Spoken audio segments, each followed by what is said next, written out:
وَإِذْ قَالَ لُقْمَانُ لِابْنِهِ وَهُوَ يَعِظُهُ يَا بُنَيَّ لَا تُشْرِكْ بِاللَّهِ إِنَّ الشِّرْكَ لَظُلْمٌ عَظِيمٌ۔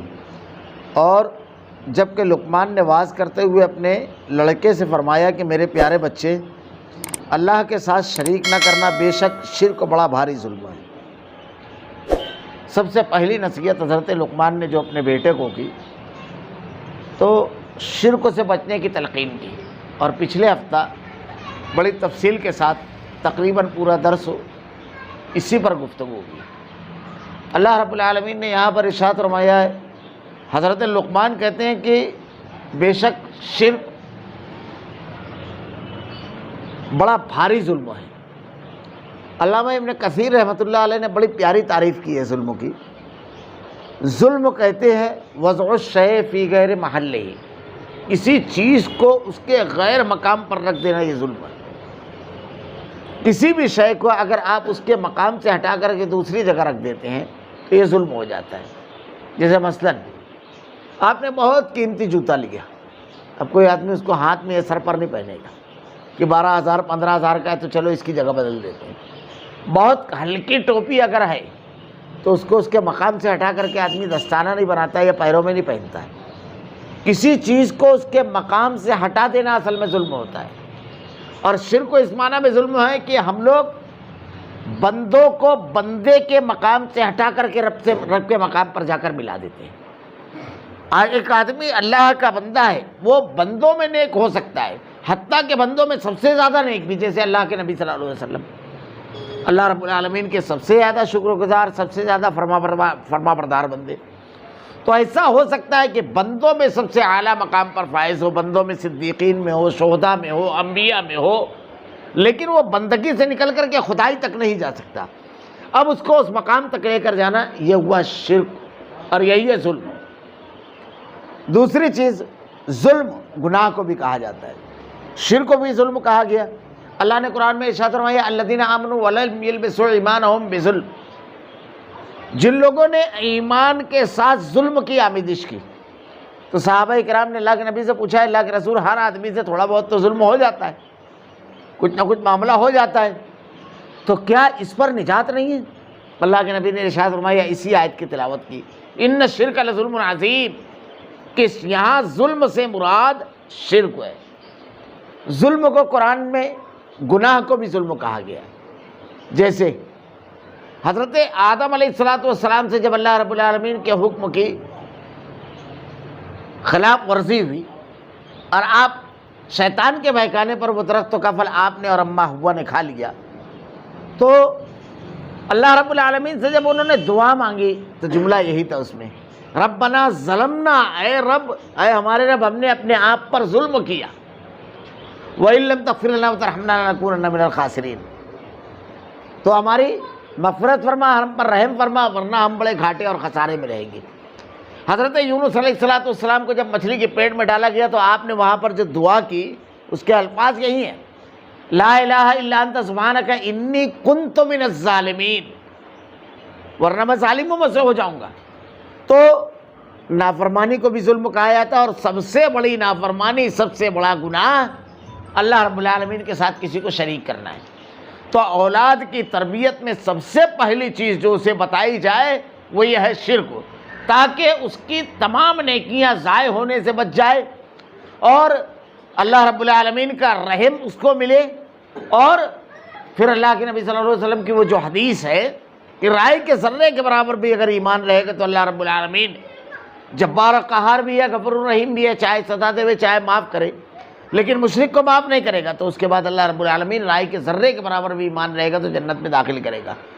تو اس کے اعمال ضائع ہونے سے بچ جائیں، جنت میں محروم ہونے سے بچ جائے، اور دنیا کے اندر بھی اپنے جیسی مخلوقات یا بندوں کے سامنے جھکنے کی بجائے ان کو اس مقام پر رکھے، ظلم نہ کرے، اور اللہ کے سامنے صرف جھکنے والا بن جائے۔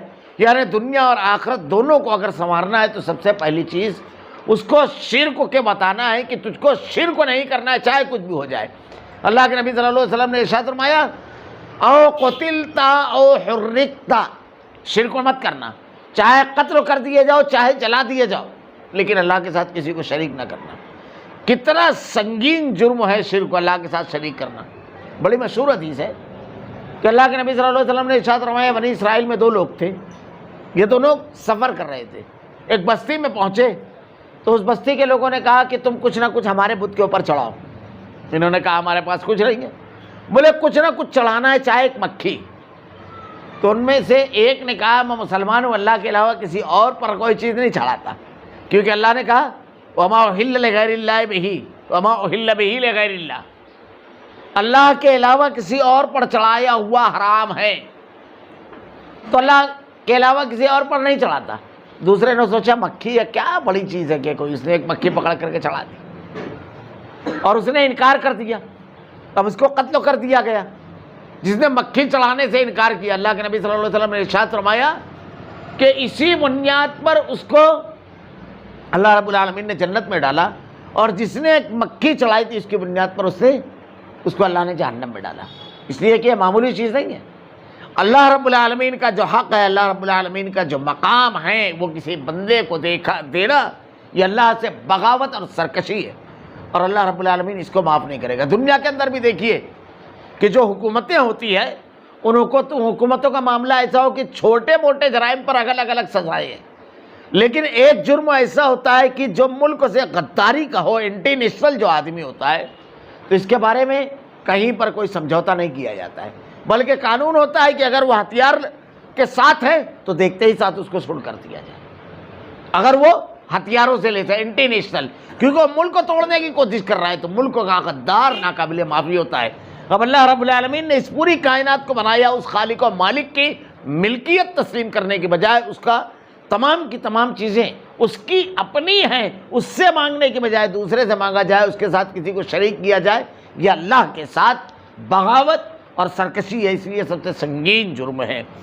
دوسری نصیحت حضرت لقمان نے جو اپنے بیٹے کو کی، وَوَصَّيْنَا الْإِنسَانَ بِوَالِدَيْهِ حَمَلَتْهُ أُمُّهُ وَهْنًا عَلَىٰ وَهْنٍ وَفِصَالُهُ فِي عَامَيْنِ أَنِ اشْكُرْ لِي وَلِوَالِدَيْكَ إِلَيَّ الْمَصِيرُ۔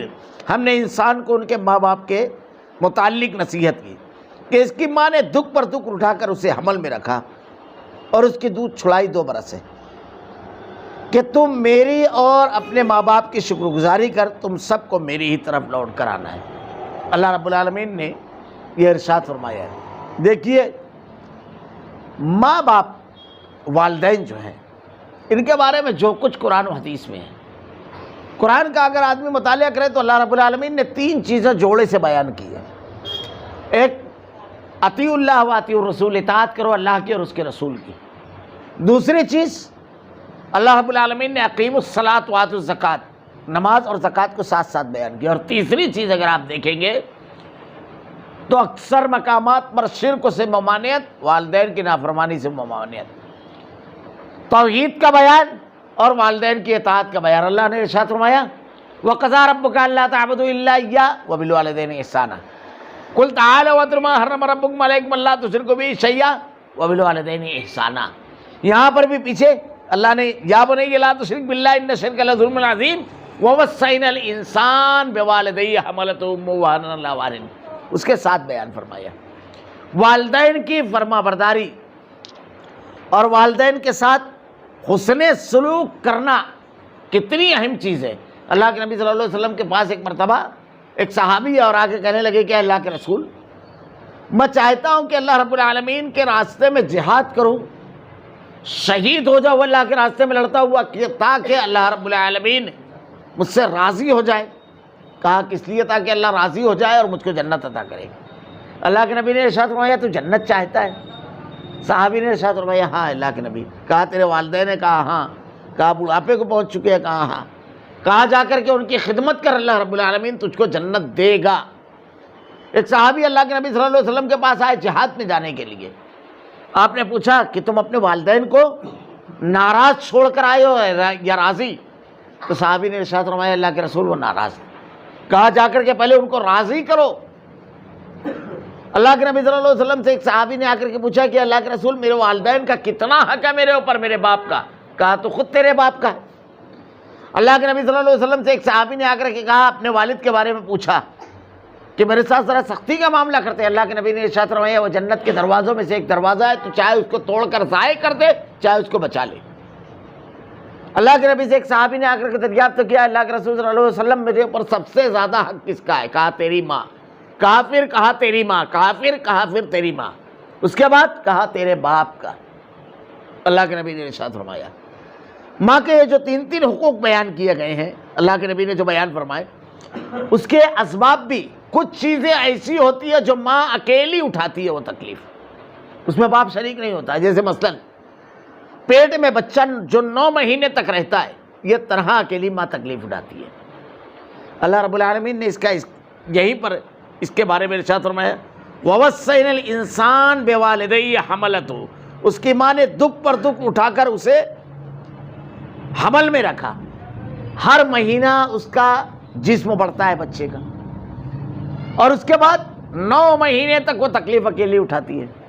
دوسری تکلیف ہے اس کی جو ہے والدہ کی، وہ ہے ولادت کے وقت، نئی زندگی ملتی ہے، اتنی سخت و اذیت اور تکلیف سے دوچار ہوتی ہیں وہ، اس کے باوجود ان کے لیے خوشی کی بات ہوتی ہے، اس میں باپ کچھ شریک نہیں ہوتا ہے۔ زیادہ سے زیادہ یہ ہوتا ہے کہ اچھے سے اچھا دواخانہ لے کر چلے جائے، لیکن کسی کا درد تو نہیں بانٹ سکتے آپ۔ اور تیسری ایام رضاعت، دودھ پلانے کی جو مدت ہے، بچہ جب چھوٹا ہوتا ہے تو دیکھو والدہ کی تکلیف کیا ہوتی ہے، اس کا پاخانہ صاف کرنا، اس کا پیشاب صاف کرنا، اس کو وقت پر دودھ پلانا، گھر کی بھی تمام ذمہ داریوں کو نبھانا۔ رات کے وقت جب وہ سو جاتا ہے، اگر اس کی آنکھ کھل گئی، ذرا سا آواز نکالی تو فوراً پہلے چیک کرے گی، کتنی بھی گہری نیند ہو، کہ کہیں اس نے پیشاب تو نہیں کیا، پاخانہ تو نہیں کیا، اس کو صاف کر کے سوکھا کرنا۔ اور اگر کوئی تکلیف ہوتی ہے تو سب سے زیادہ بے چین ہو جاتی ہے۔ میں اکثر ایک جملہ کہا کرتا ہوں کہ اگر رات میں بچہ رو رہا ہے تو باپ کا سب سے بڑا کارنامہ کیا ہوتا ہے؟ سب سے بڑا کارنامہ یہ ہوتا ہے کہ اپنی اہلیہ کو کہتا ہے شوہر اس کو چپ کرا، یہ اس کا سب سے بڑا کارنامہ ہوتا ہے۔ باقی اس کو چپ کرانا اور اس کو راحت پہنچانا، اس کی پوری کوشش والدہ کرتی ہے۔ کتنی بھی گہری نیند ہو، کیسی بھی نیند ہو، لیکن کبھی اپنے بچے کو تکلیف میں مبتلا دے کر کے وہ سو نہیں سکتی۔ کھانا کھا رہی ہے، بچے نے لیٹرین کر دیا، فوراً اٹھ کر کے پہلے لیٹرین صاف کریں گی۔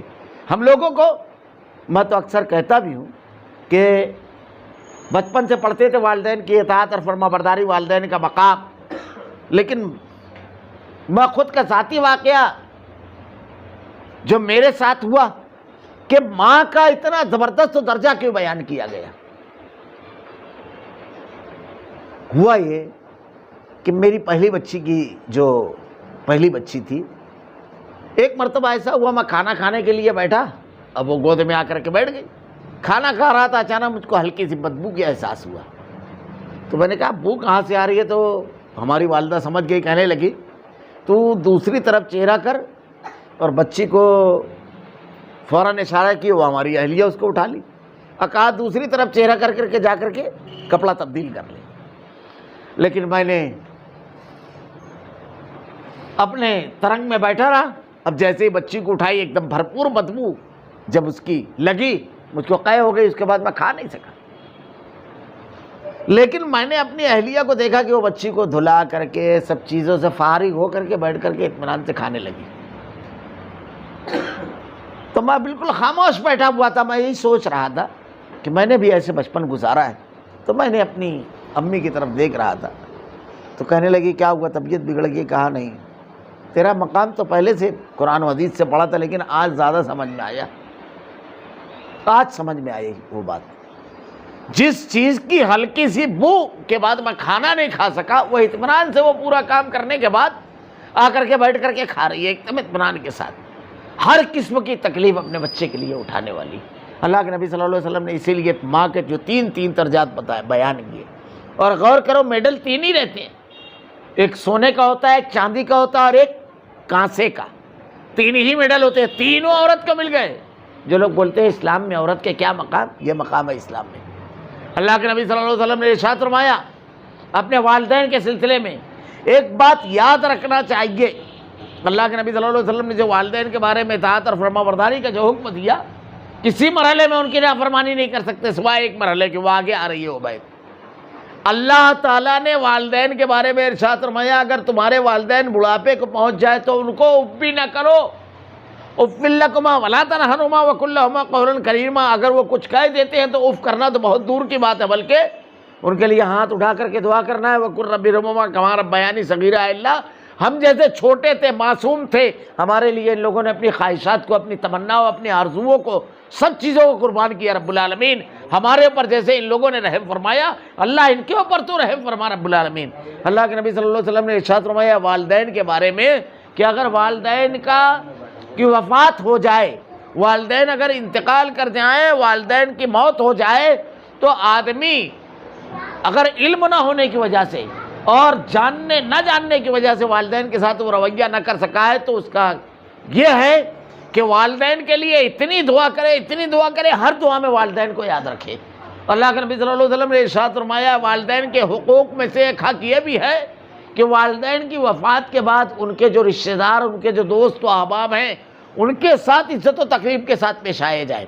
ان کے جو رشتے ہیں جیسے چچا وغیرہ جو دوسرے لوگ ہیں، ان کے ساتھ اور ان کے دوستوں کے ساتھ۔ حضرت عبداللہ ابن عمر رضی اللہ تعالیٰ عنہ ایک مرتبہ گزر رہے تھے، آپ نے دیکھا کہ آپ کے ساتھ 2-3 لوگ تھے، آپ کو سامنے سے دیکھا انہوں نے کہ آ رہے ہیں ایک بزرگ، آپ کے ساتھیوں نے بھی دیکھا، دیہات کے آدمی تھے، آپ فوراً آپ نے اپنا خچر اور آپا جو پہنے ہوئے تھے اتار کر کے ان کو دے دیا اور انتہائی تکریم کی۔ تو ساتھیوں نے کہا کہ دیہاتی آدمی تھے، صرف آبا بھی دے دیتے تو کافی تھا۔ ارشاد فرمایا کہ اللہ کے نبی نے ارشاد فرمایا کہ تم اپنے والد کے دوستوں کا اکرام کرو، یہ میرے والد کے دوست تھے۔ اللہ کے نبی صلی اللہ علیہ وسلم نے یہاں تک ارشاد فرمایا ہے۔ تو کسی بھی مرحلے میں والدین کی نافرمانی کرنا، ان کو جھڑک کر کے بولنا، ان کے ساتھ زیادتی کرنا، ان کے ساتھ ظلم کرنا، ان کے ساتھ بے توجہی برتنا، یہ بہت بری چیز ہے۔ ہمارے سماج اور معاشرے میں اس سلسلے میں اعتدال نہیں پایا جاتا ہے۔ اعتدال کس طرح نہیں پایا جاتا ہے؟ شادی کا تک تو معاملہ آدمی کا ٹھیک ہوتا ہے، لیکن جب شادی ہو جاتی ہے تو کبھی تو ایسا ہوتا ہے کہ والدین کے حقوق کی ادائیگی کرتے کرتے آدمی بیوی کے ساتھ زیادتی کر جاتا ہے، کبھی ایسا ہوتا ہے کہ بیوی کے حقوق ادا کرتے کرتے آدمی والدین کے ساتھ زیادتی کر جاتا ہے، کبھی کبھی ایسا بھی ہوتا ہے۔ اب ہم گھر کے اندر داخل ہو رہے ہیں، یہ سب چیزیں بڑی اہمیت کی حامل ہوتی ہے۔ ایک آدمی نوجوان ہے، شادی ہوئی، گھر میں داخل ہوا، اہلیہ لیٹی ہوئی ہے، بار بار پوچھ رہا ہے کھانا کھائی؟ کیا بات ہے، طبیعت برابر نہیں ہے؟ اب والدہ کبھی اس سے نہیں پوچھا تھا گھر میں داخل ہوا تو کہ امی کھانا کھائی، کبھی نہیں پوچھا لیٹی ہوئی تو کہ امی طبیعت برابر ہے یا نہیں۔ وہ سوچ رہی ہے میرے جگر کا ٹکڑا، جس کو 9 مہینہ میں نے پیٹ میں رکھا، جس کے لیے رات دن موسم کچھ نہیں دیکھا، جس کو پال پوس کر جوان کیا، کبھی مجھ سے نہیں پوچھا، یہ کیا کر رہے ہیں آپ؟ اس کا حق ہے، اس سے پوچھنا چاہیے، آپ کسی کی بیٹی لے کر آئے ہیں، لیکن کیا آپ نے اپنی والدہ کے لیے یہ کیا؟ آپ کے والد جب آپ اسکول جانے لگے تو آپ کو کبھی بولنا نہیں پڑا، بلکہ پلٹ کے پوچھتے تھے خرچہ لیا؟ تہوار کا موقع ہے تو تمام کے تمام آپ کے وہ لوازمات جو ان کی طاقت میں ہیں وہ آپ تک کے دلاتے ہیں۔ میں ایسے باپ کو جانتا ہوں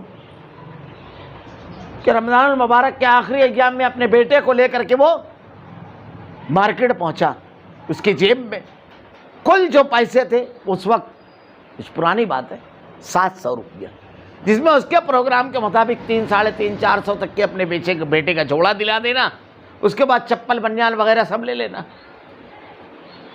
اب اس کے بیٹے نے جس کپڑے کی طرف انگلی اٹھائی اس کی قیمت ہی 700 روپیہ تھی،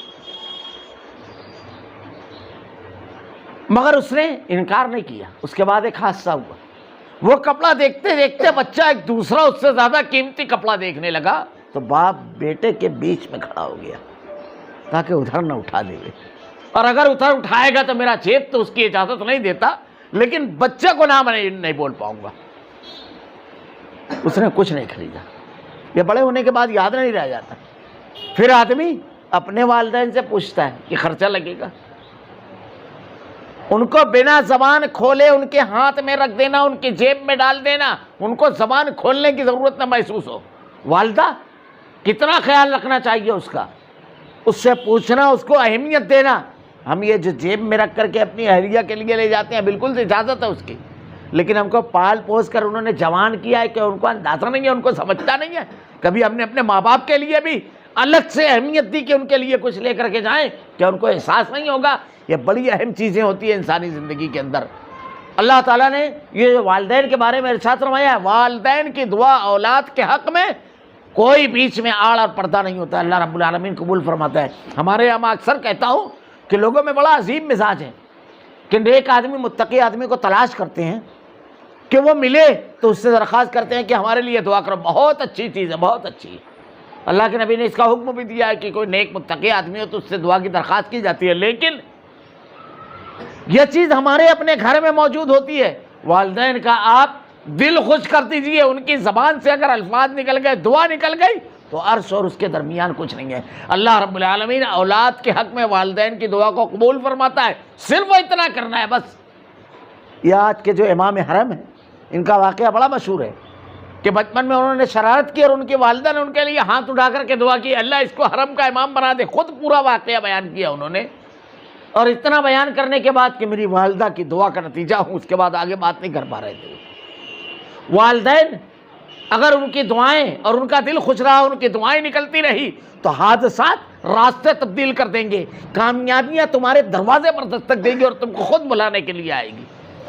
والدین کی اطاعت اور فرما برداری، ان کو خوش رکھنا،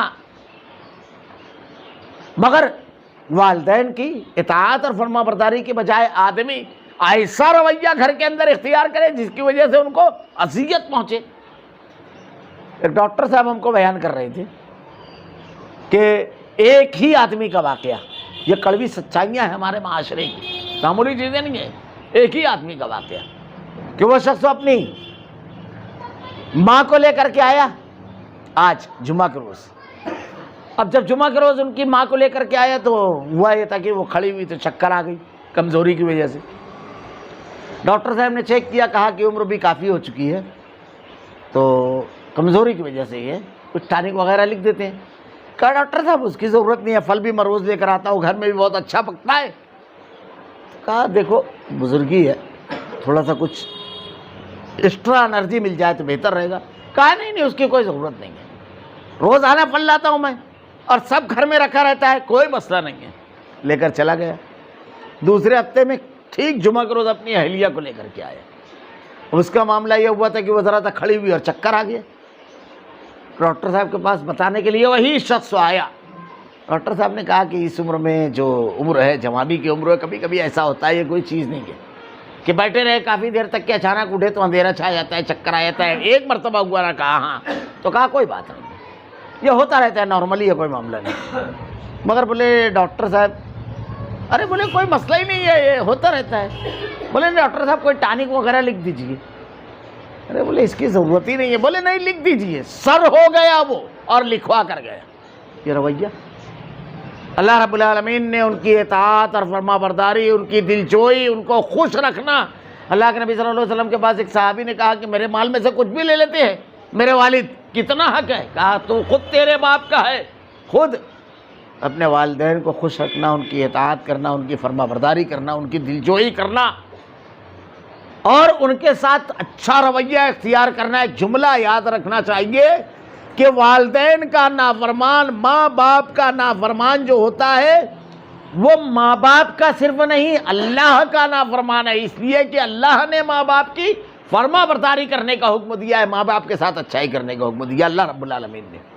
اس لیے اگر والدین حیات ہیں تو بہت بڑی ذمہ داری ہے، یہ بہت ضروری چیز ہے کہ ان کے ساتھ اچھائی کا برتاؤ کیا جائے۔ اللہ رب العالمین نے ارشاد فرمایا کہ اس کی ماں نے دکھ پر دکھ اٹھا کر اسے حمل میں رکھا، اس کی دودھ چھڑائی 2 برس ہے، 2 سال تک کے ایام رضاعت۔ پہلے پارے میں بھی اللہ رب العالمین نے ارشاد فرمایا ہے حولین کاملین، پورے 24 مہینہ۔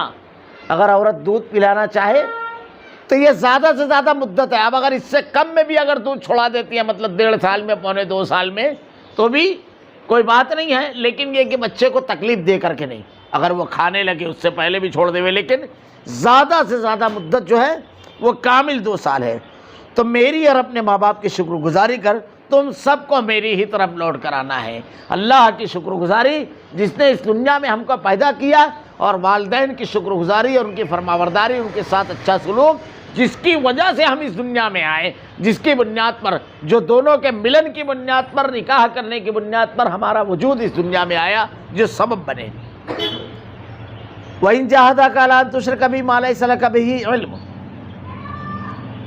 اور اگر وہ دونوں تجھے پر اس بات کا دباؤ ڈالے کہ تم میرے ساتھ شریک کر جس کا تجھے علم نہ ہو، تو ان کا کہنا نہ ماننا۔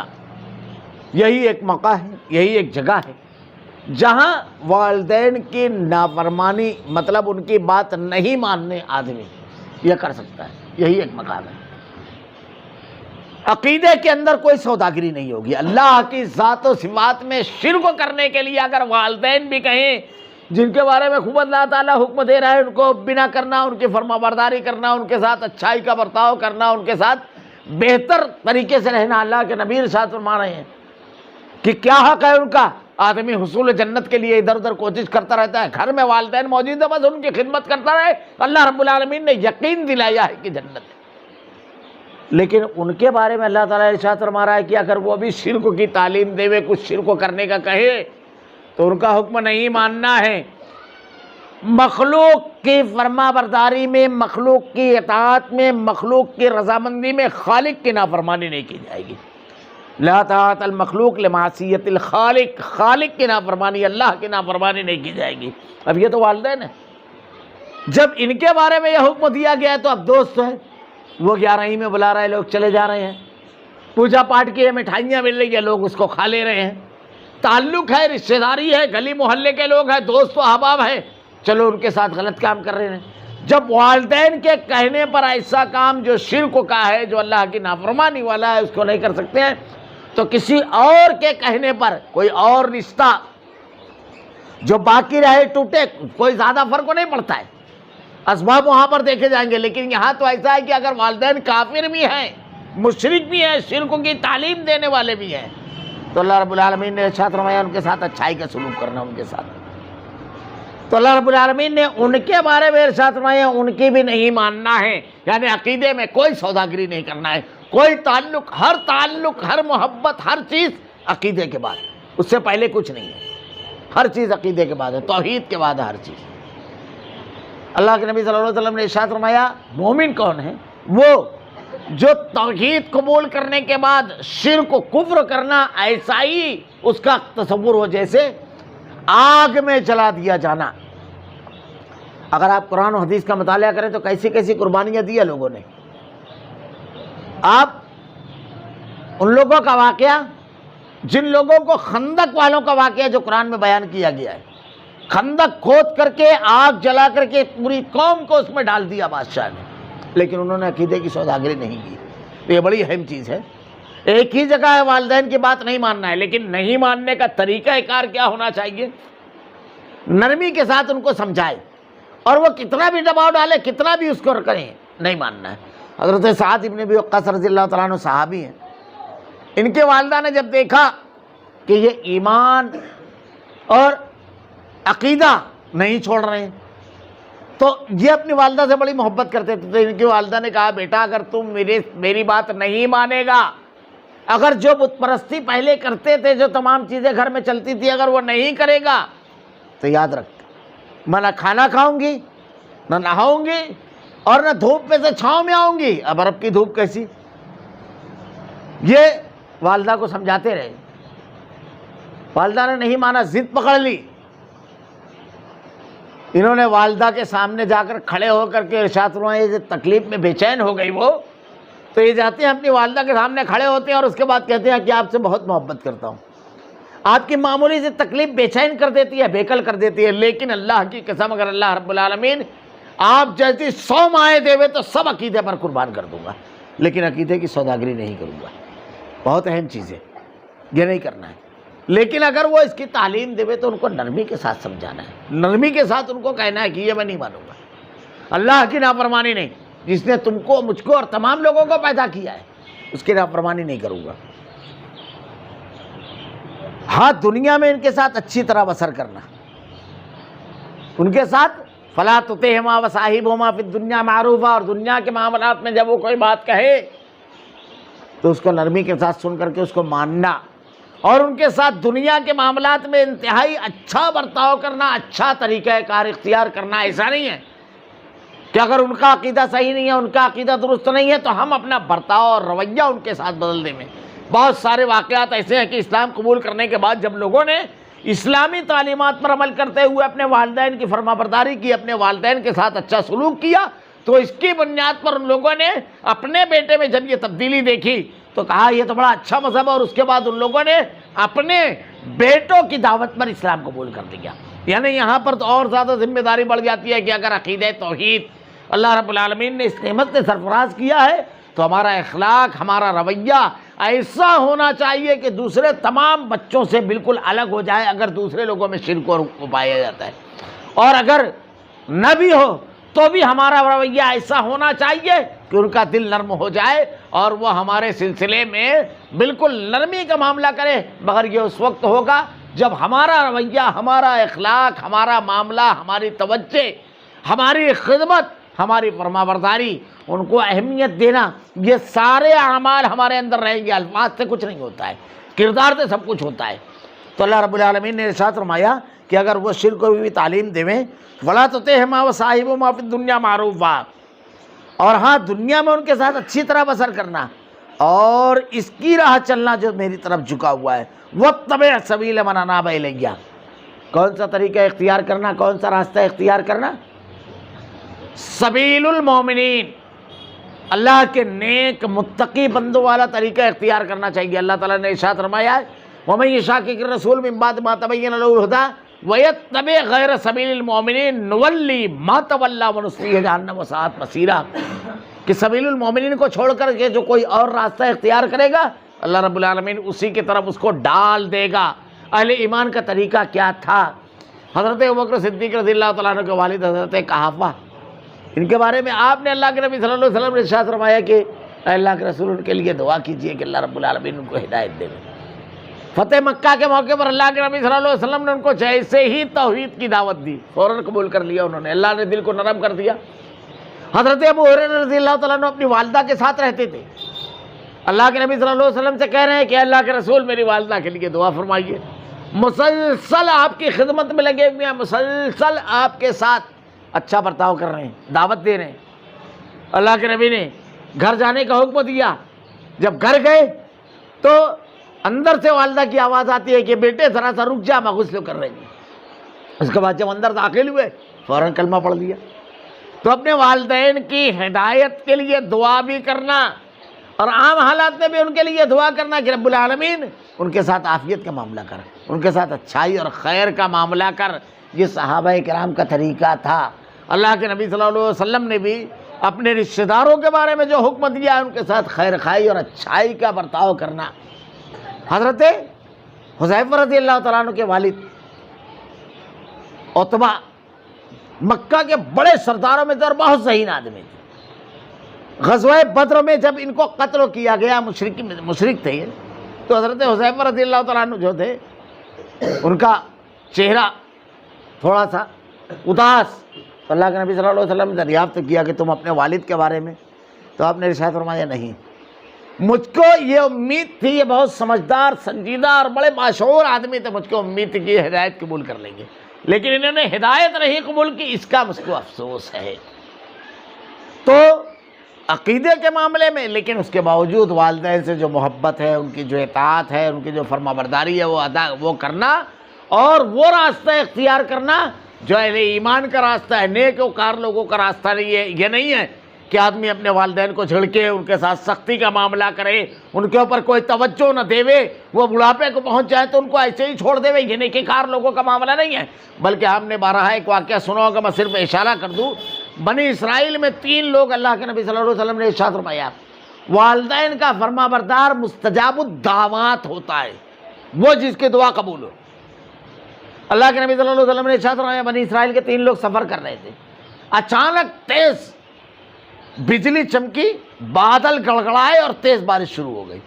یہ تینوں بھاگ کر کے ایک غار میں جا کر ان لوگوں نے پناہ لیا۔ اب بجلی کڑکنے کی بنیاد پر، بادل گرجنے کی بنیاد پر ایک پتھر لگتا ہوا آیا اور غار کے دہانے پر آ کر کے لگ گیا، راستہ بند، تینوں پریشان۔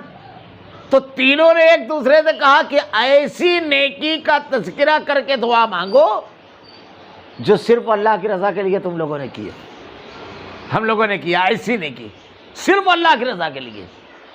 نیکی کا وسیلہ لگا سکتے ہیں. یا ایھا الذین آمنوا اتقوا اللہ وابتغوا الیہ الوسیلہ وجاہدوا. اللہ تعالیٰ نے ارشاد فرمایا، اگلا جو جملہ ہے، اللہ کے راستے میں جو بھی کوشش کری ہوگی تم نے. تو پہلے شخصوں نے دعا مانگی، تو دعا مانگنے کے لیے وہ الفاظ کیا استعمال کرتا ہے؟ پورا واقعہ بتاتا ہے کہ اللہ تو جانتا ہے رب العالمین، میری زندگی ہر قسم کے گناہ میں ڈوبا ہوا تھا، بہت مالدار تھا. ایک روز قحط سالی کے دور میں اس کی چچا زاد بہن، جس سے بہت دن سے یہ برائی کا ارادہ رکھتا تھا، اس کے پاس کچھ پیسے کے لیے آئی، تو اس نے پیسہ دینے کی شرط یہ رکھی کہ وہ اس کے ساتھ خلوت تنہائی اختیار کرے. وہ دعا مانگتے ہوئے کہتا ہے کہ اللہ تو جانتا ہے رب العالمین. وہ مجبور تھی، مجبوری میں اس نے ہاں کہہ دی. اب اس کے بعد جب تنہائی میں یہ اس کے پاس آئی اور جب یہ گناہ کا ارادہ کیا، یعنی بالکل گناہ کے لیے تیار ہو گیا، یہاں تک کہ رانوں کے درمیان اس کی، تو وہ دیکھتا ہے اس کا چہرہ بالکل تبدیل، پیلا بالکل چہرہ. تو حیرت سے کہتا ہے کہ لذت و سرور کے اس لمحے میں اس وقت نے کس بات کی بنیاد پر تیرے چہرے کے رنگ کو تبدیل کر دیا؟ وہ عفیفہ، نیک، پاک دامن بہن، اللہ بے شمار رحمتیں اپنی نازل فرمائے اس پر، وہ جواب دیتی ہے کہ اللہ کے سامنے جواب دہی کے احساس، اللہ کے جہنم کے ہولناک عذاب نے میرے چہرے کے رنگ کو تبدیل کر دیا کہ اتنی نعمتیں ہیں اس رب کی اور اسی رب کی نافرمانی کر رہی ہیں. گناہ کا کام اٹھ کر جھٹکے سے کھڑا ہو جاتا ہے. اللہ کا خوف. وہ کہتا ہے کہ تو مجبور اور بےکس، تو اللہ سے ڈر رہی ہے. اللہ نے مجھ پر تو انعامات کی بارش کی ہے، اور اللہ تو بہتر جانتا ہے رب العالمین میں گناہ کر سکتا تھا، گناہ پر غالب تھا، تنہائی تھی، ساری چیزیں میسر تھی، لیکن صرف تیری رضا اور خوشنودی، تیرے ڈر اور خوف کی وجہ سے میں گناہ سے رک گیا رب العالمین. یہ صرف تیری رضا کے لیے میں نے نیکی کی. تھوڑا سا پتھر سلگ گیا.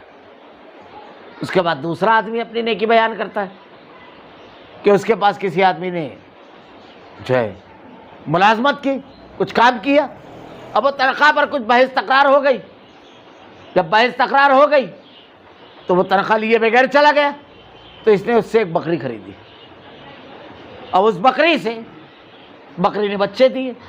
اب وہ نسل بڑھتے بڑھتے بہت بڑا ریوڑ ہو گئی جانوروں کی. کافی طویل مدت کے بعد وہ شخص آیا اس کے پاس اور آگے کہنے لگا کہ اے فلاں، تجھ کو یاد ہے میں نے اتنے سال قبل تیرے یہاں ملازمت کی تھی اور تیرے یہاں کام کیا تھا، اور تو نے مجھ کو میرا جو محنتانہ تھا وہ نہیں دیا. تو کہنے لگا ہاں اچھی طرح یاد ہے. تو کہا میں ضرورت مند ہوں، ابھی مجھ کو لوٹا دے. کہا یہ پورا لے کر بکریوں کا ریوڑ لے کر چلے جاؤ.